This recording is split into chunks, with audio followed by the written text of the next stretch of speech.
Good morning. मी शुभांगी आणि परत एकदा खूप खूप स्वागत तुमचं आपली शुभांगी ब्लॉगमध्ये. तर मी चालली आमच्या, नाही सांगणार मी तुम्हाला, दर्शनाला चालली आहे. तर कुठे चालली चला आमच्यासोबत. आमचा 3-4 दिवसांचा दौरा आहे, तर चला आमच्यासोबत बघायला कुठे कुठे चालली ती. तर मी इथे मस्तपैकी कुकर भरून मसाले भात करून घेतला आहे. उसळ टाकून, उसळ होती घरात आणि उरलेली उसळ आहे बघा परतून पण घेतली. म्हटलं बरोबर रस्त्याने खायला काम आहे.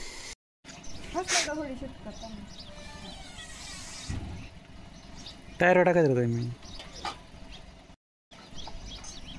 खोलून दे बरं मला.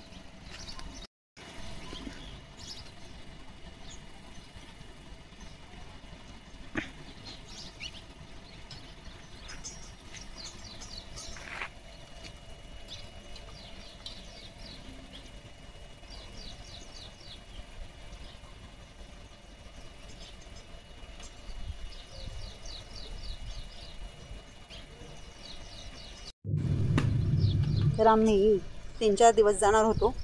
इथचं कुठे दूर बाहेर जायचं असलं का माझी सवय, मी गाडीला ओळून घेते, तेजसला ओळून घेते. तर मी गाडीला पण ओळलं आणि तेजसला पण ओळलं.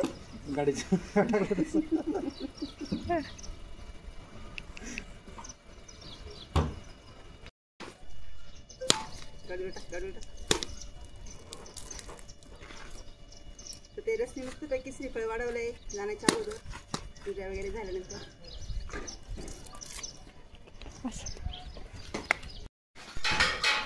तर सर्व तयारी झाली आहे आणि हे बघा तेजस आणि पिल्लू गाडीमध्ये सामान ठेवत आहे. बॅगा वगैरे, हे राहिलं ते राहिलं ते राहिलं.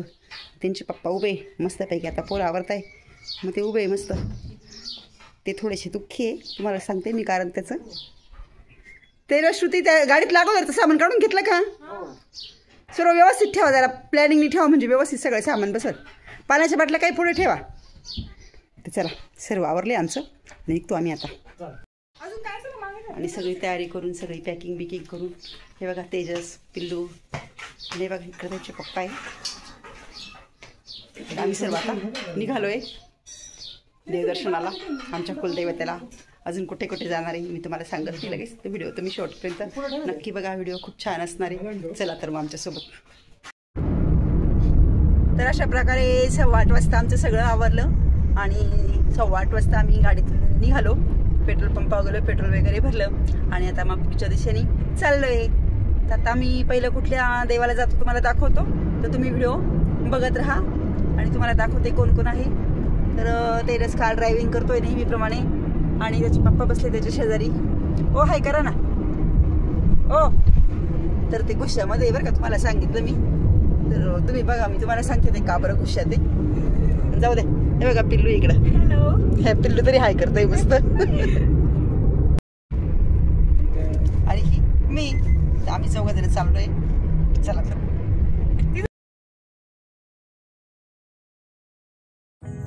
तसं आमचं कुलदैवत भरपूर दूर आहे, पण भरपूर देव रस्त्याने लागतात आणि ज्या ज्या देवांची म्हणजे आम्हाला प्रचिती आली आहे किंवा आम्हाला माहिती आहे ते सर्व देव म्हणजे बहुतेक देवदेव आम्ही करत चाललोय. तर सर्व देवांचं तुम्हाला मी दाखवते.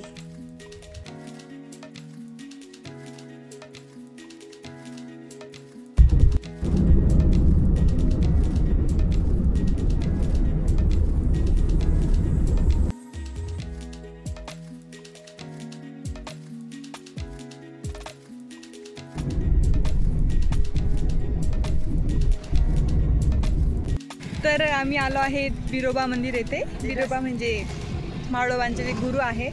आणि तर बघू, पहिल्यांदाच आलो आम्ही इथे. तर बघू कसं आहे ते मंदिर, ते दाखवते मी तुम्हाला. तर अजून मंदिराचं काम चालू आहे वाटतं. एकदम शांत सुंदर असं मंदिर आहे, गर्दी पण नाही आहे काही. माळीचं बिरोबा असं ते नावात मंदिर आहे, मंदिराचं नाव आहे. तर बघू आपण मध्ये कसं आहे काय आहे.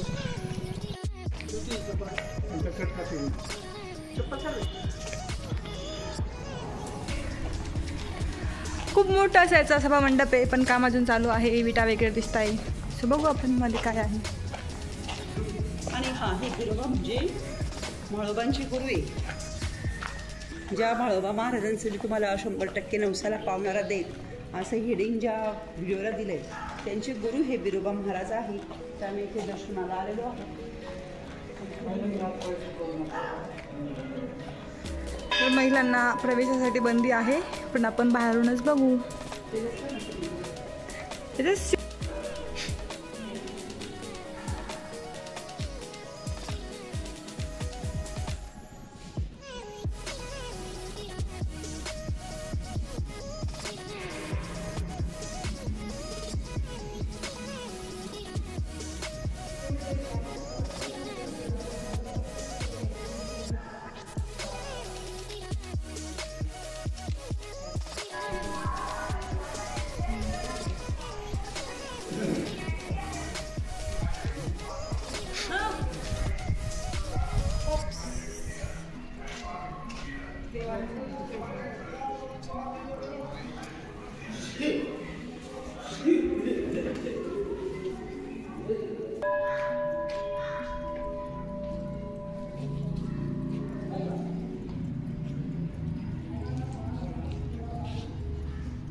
तर बिरोबा महाराजांचं दर्शन घेतलं आम्ही. साधारणतः 45-50 किलोमीटर अंतरावर आहे सिन्नरपासून. आणि आम्ही आता पुढे निघालो आहे दर्शनाला. तर आम्ही पोहोचलो आहे कोल्हारला. इथे देवीचं मंदिर आहे. तर चला. तर 50 किलोमीटरचा प्रवास करून आल्यानंतर आम्ही आता भगवती देवी मंदिर कोल्हार इथे पोहोचलेलो आहोत. आणि तुम्हाला दाखवते मी मंदिर पूर्ण आणि मंदिराचं महत्त्व पण तुम्हाला सांगते.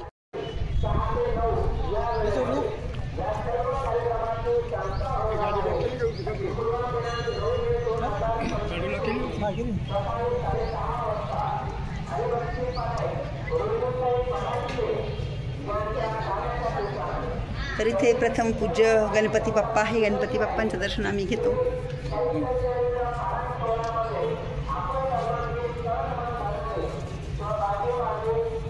तर मंदिराच्या बाहेर इथे एक छोटंसं छान गणपती बाप्पांचं मंदिर आहे. तर आपण आता जाऊ मध्ये.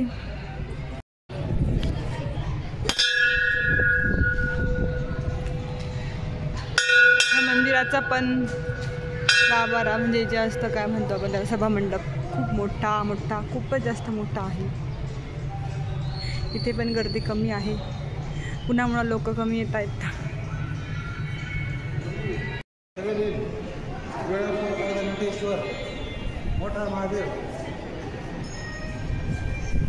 तर सिंह आहे इथे. सिंह म्हणजे अंबे मातेचं वाहन.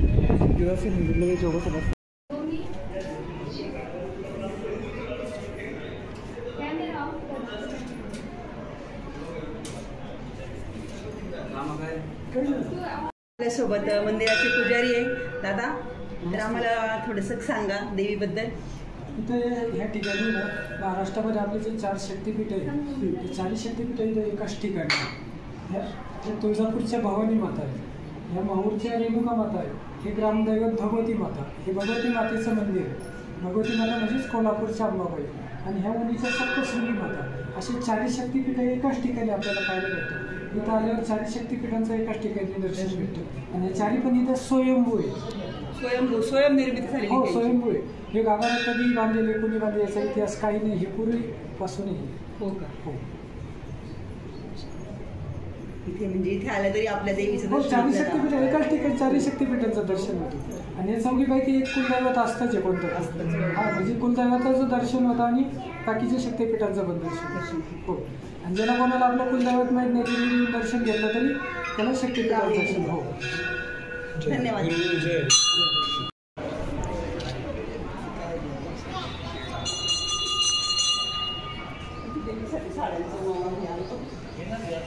या ठिकाणी देवीसाठी ज्या लागणाऱ्या साड्या असतात त्या साड्यांची खरेदी विक्री या ठिकाणी केली जाते. नंतर मंदिराच्या मागे पण खूप मोठा परिसर आहे. खूप मोठा स्पेस आहे. खूप मोठं मंदिर आहे. खूप छान आहे. तुम्ही पण नक्की भेट द्या. तर मंदिर परिसरामध्ये बरीच भाविकांची गर्दी वगैरे झालेली आहे. तुम्हाला दिसत असेल भरपूर ऊन लागतं तरी पण आता देव म्हटल्यानंतर प्रत्येकाला येण्याची इच्छा होती, आपल्या कुलदेवतेला येण्याची इच्छा होती. त्याप्रमाणे जसं आम्ही हवेकिती मंदिरामध्ये आलेली आहे आणि आम्हाला पण खूप छान, खूप समाधान वाटलं इथे येऊन, खूप आनंद वाटला.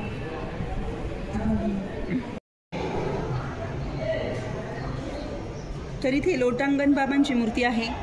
लोटांगण बाबांबद्दल असं सांगतात, इथे वरती लिहिलेलं आहे, तेच मी तुम्हाला वाचून दाखवते की फार पूर्वी, वर्षापूर्वी लोटांगण बाबा नावाचे साधू पुरुष कोल्हार भगवती पूर्वी इथे राहत होते. दरवर्षी ते वणीच्या देवाला अक्षरशः लोटांगण घालत जायचे, पण नंतर म्हातारपणामुळे त्यांना शक्य झाले नाही. तर देवीने त्यांना प्रसन्न होऊन सांगितलं, म्हातारपणामुळे तुला येणं शक्य नाही, तर मीच वास्तव तुला दर्शन देण्यास येत जाईल. तर तेव्हापासून पौष पौर्णिमा ते माघ पौर्णिमा या महिनाभराच्या काळात देवीचा इथं रूप येतं आणि लोटांगण बाबांना प्रत्यक्षात दर्शन देतं, म्हणजेच आपल्या सर्वांना दर्शन देतं, अशी आख्यायिका इथे आहे. नंतर मंदिराच्या बाहेर इथे हे आहे, तिथे ज्योत किंवा दिवे लावले जातात, त्याच्यासाठी वरती जायला जिना पण आहे. कोलारच्या देवीचे दर्शन झाल्यानंतर आम्ही परत आमच्या पुढच्या प्रवासाला लागलो आणि सकाळची वेळ होती, तरी पण रिकामे बसून आणखीन भूक लागते. तर आम्हाला सर्वांना भूक लागली होती. तर या ठिकाणी मस्तपैकी लिंबाच्या झाडाखाली आम्ही बसलोय जेवण करायला. मम्मीने घरून डबा आणलाय. पहिल्या दिवशी करू घरचं जेवण, बाकीच्या दिवशी बाहेर हॉटेलला करायचं. हे पप्पा, दादा, मम्मी आणि मी. तर तुम्ही पण या जेवण करायला. आणि हो, मला आधीच सांगून टाकते, तुम्ही परत मला विचारा, आमच्यासोबत मला रोहिणी आणि गिरिजा दिसत नाही, कारण खूप ऊन आहे आणि रोहिणी आत्ताच आजारी पडून गेली मागेच. त्याच्यामुळं रोहिणीला आणि गिरिजाला आम्ही गिरिजाच्या मामाच्या घरी ठेवले आणि आम्ही इकडे आलो. आणि गिरिजा खूप लहान आहे, तर तिला एवढ्या उन्हामध्ये थांबता येत नाही, ते खूप रडते. लास्ट टाइम आम्हाला एक्सपिरियन्स आला होता, त्याच्यामुळे थोडी मोठी झाली का तिला घेऊन आम्ही बरेच जाऊ. तर रस्त्यातून आम्हाला बरेच रसाचे दुकान लागले, तर आम्ही आता एका ठिकाणी रस पिण्यासाठी थांबलो आहे. तेच भाऊनी गाडी पार्क केली आहे. तर आम्ही इथे अरे बघा, पिल्लू आलं पण आणि पिल्लू मस्त झोका खेळत आहे. तर आम्ही इथे रस पिण्यासाठी थांबलेलं आहे. तर इथं श्री शनी साई रसवंती गृह असं ह्या दुकानचं नाव आहे. चला आता इथे मस्तपैकी पोरं दोघं पण मस्तपैकी झोका खेळत आहे. तर घरी चोपाळ आहे, तर कधीच चोपाळ्यावर बसत नाही. चला हे बघा, इथं मस्त चरक आहे, चरक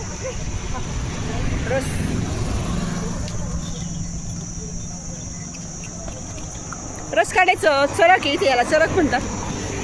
हे बघा,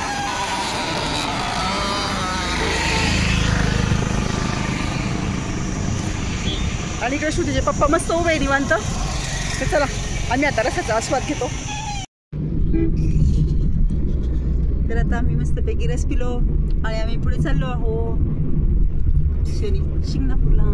शनी महाराजांचं दर्शन घ्यायला, तर त्यांचं खूप महत्त्व आहे. तर चला शनी शिंगणापूरला शनी शिंगणापूर इथे पोहोचलोय. आणि बघा हे दुकानं सर्व तुम्हाला दाखवते मी.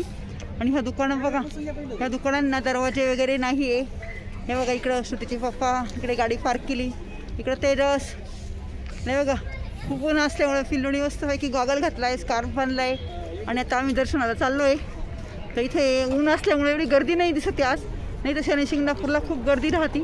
गाड्या पण जास्त काही पार्क नाही केलेल्या विशेष. चला तर मग आताही मंदिराकडे चाललो आहे. आणि मी पण इथे मस्त स्कार्फ बांधून घेतला आहे, गॉगल लावून घेतला आहे, कारण खूप ऊन आहे. तर आता आम्ही चाललो आहे मंदिराकडे. इथे मी शनी महाराजांसाठी मस्त तेल आणि तेल घेतलंय.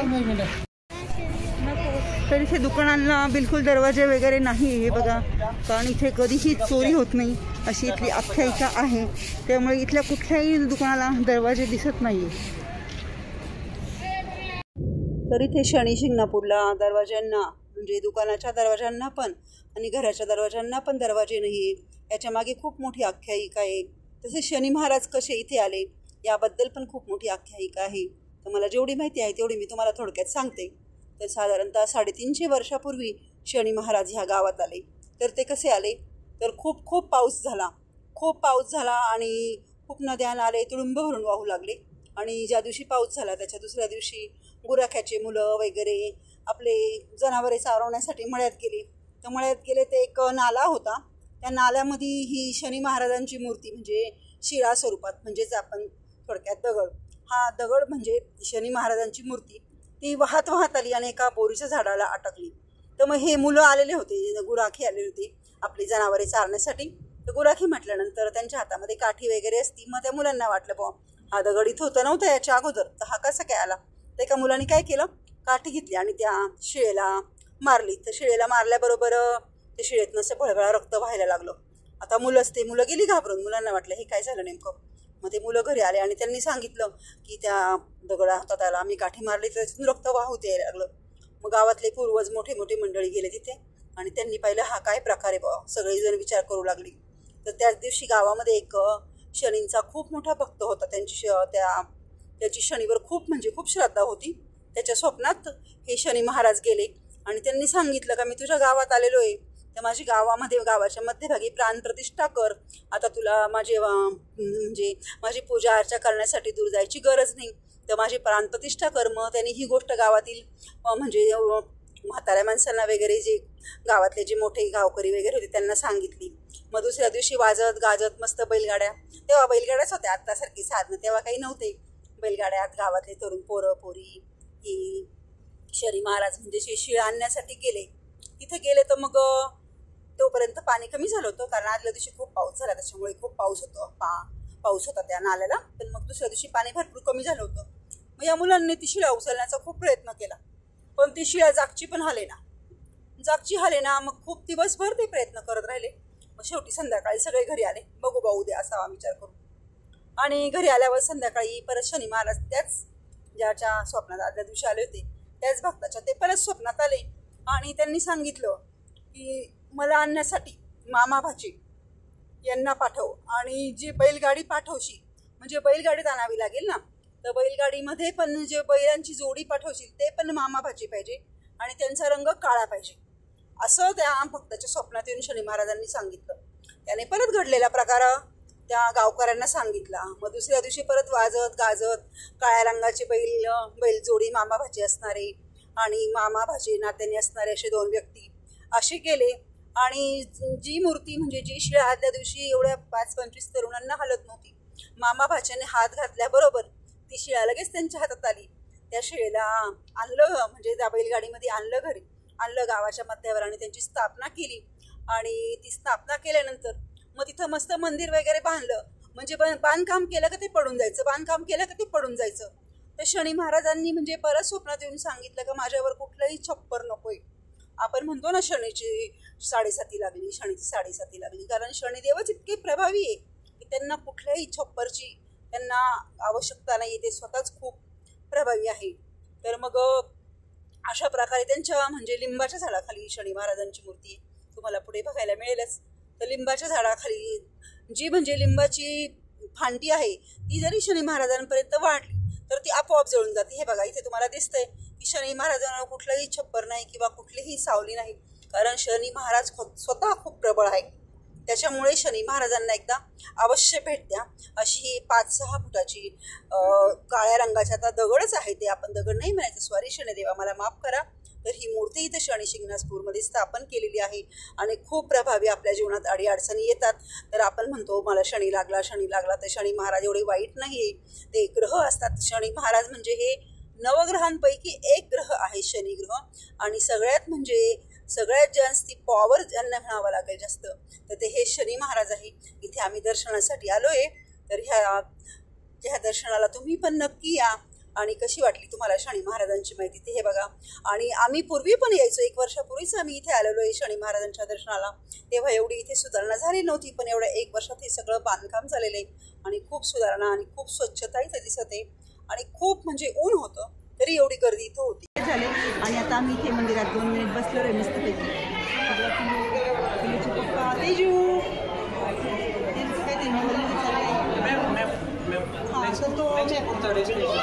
तो मॅप सर्च करतोय. आता आम्हाला पुढे कुठे जायचं तो मॅप बघतोय. चला तर मग आता आम्ही थोडा वेळ बसतो आणि पुढच्या प्रवासाला लागतो. पुढे दाखवतो तुम्हाला आम्ही कुठे चाललो ते. नंतर मंदिराचा परिसर पण त्यांनी खूप छान केलं आहे. भाविकांना बसण्यासाठी जागा केलेली आहे. मंदिराच्या बाहेर पण मस्त गार्डन आहे. तर खूप जास्त ऊन असल्यामुळे बाहेर कोणी बसलेलं नाही आहे, सगळे लोक मध्येच बसलेले आहे.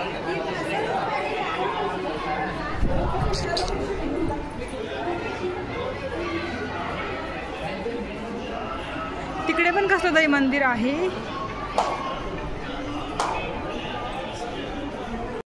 दिसतंय हे नवीन नवग्रह मंदिर झालेलं आहे, जे की पहिले नव्हतं.